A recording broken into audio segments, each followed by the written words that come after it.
Hey everybody, what's going on? Today is day 5 of the video challenge. It's Sunday, July 19th, and today's theme I'm going to be talking about personalities and who we are, what makes us tick. You always hear that phrase, go find yourself, or I want to go on a journey and discover who I really am. But what does that mean, and how do you actually do that?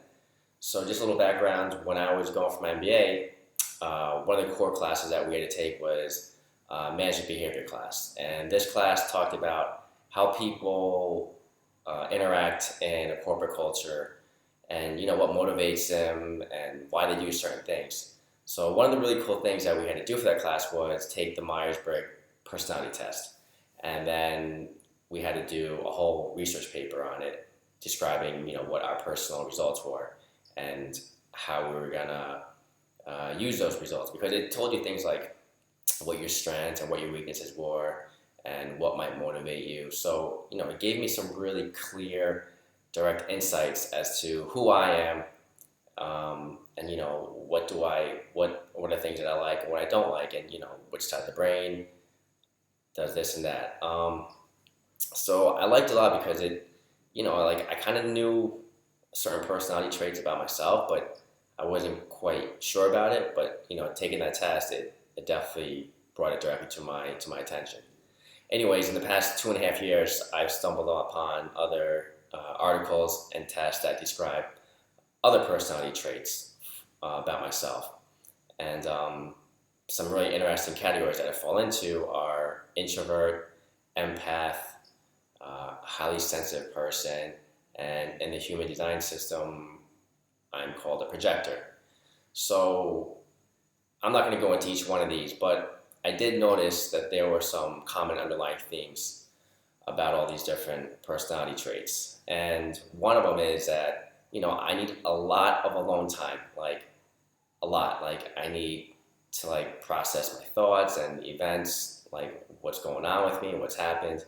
If I have someone constantly talking to my ear, I can't like think, like I need to go for walks by myself, or I actually like eating by myself because I can be really present, enjoy the meal and the taste, but also like having time to think. So I realized that, that's why I live by myself. I don't have roommates anymore, and it's just better for my mental well-being. Another common theme is that just being around people constantly is really draining for me. To be constantly in social situations where I might be the center of attention, or I have to keep talking to people and holding conversations. Like I'm a pretty polite guy, so I don't like to rub people off the wrong way. So I'll talk to almost anybody, but that actually takes a lot out of me, and I realize I'm kind of a homebody now, especially now that I've grown into my 30s. I don't have a need to go to the bars and clubs every night. That just doesn't interest me, and it also takes a lot out of me. And so after I do actually go out, like I went out Saturday night to the Meridian and we had a pool party, but I was out all day for like 6 hours, and I came home that night and I was just like, oh my god, I'm so tired. So after events like that, I need time to recharge my battery. So I'll probably be a hermit for the next couple of days and not really go crazy. But another thing that I've noticed is also I'm really sensitive to other people's feelings, emotions, and energy. I can tell if someone feels a bit like they're not happy, or if there's like an awkward situation. I'm pretty good at picking up those signals. And unfortunately, sometimes I'll pick up people's negative energy. I mean, it can be a good thing.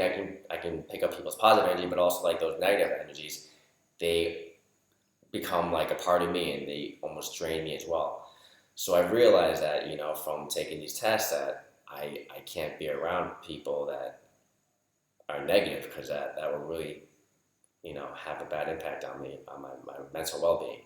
And even people that it's like really intense all the time. Like I'm a pretty chill, laid back guy, but if I'm around somebody who's always like just going crazy all the time, I can't do that anymore because I feel like I have to keep up with them. So I've noticed that the company I keep around me sometimes now is I like laid back chill guys like myself, because I can't do the crazy testosterone. I'm an alpha male dude. Like I can't be around all the time. So yeah, those are just some really unique insights I've had about myself in the past 2.5 years, and it's just really cool to learn about that because like every piece of the puzzle about yourself you're learning. So how can this knowledge help me, or how can it help you?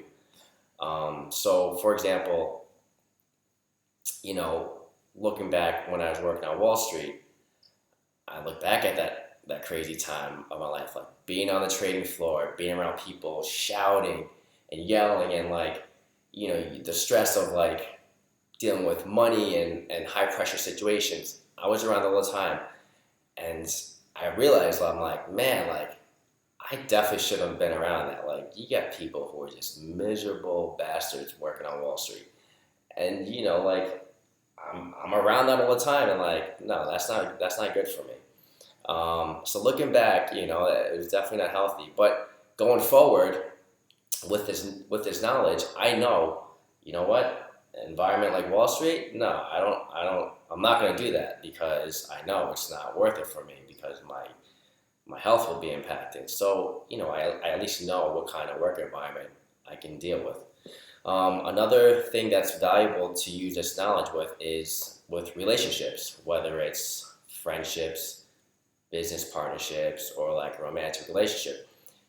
Now I know like how much time I need for myself. I know, like I can have boundaries with my partners or friends or whoever. Like I know, listen, all right, I've hung out with these people for like the last day or two.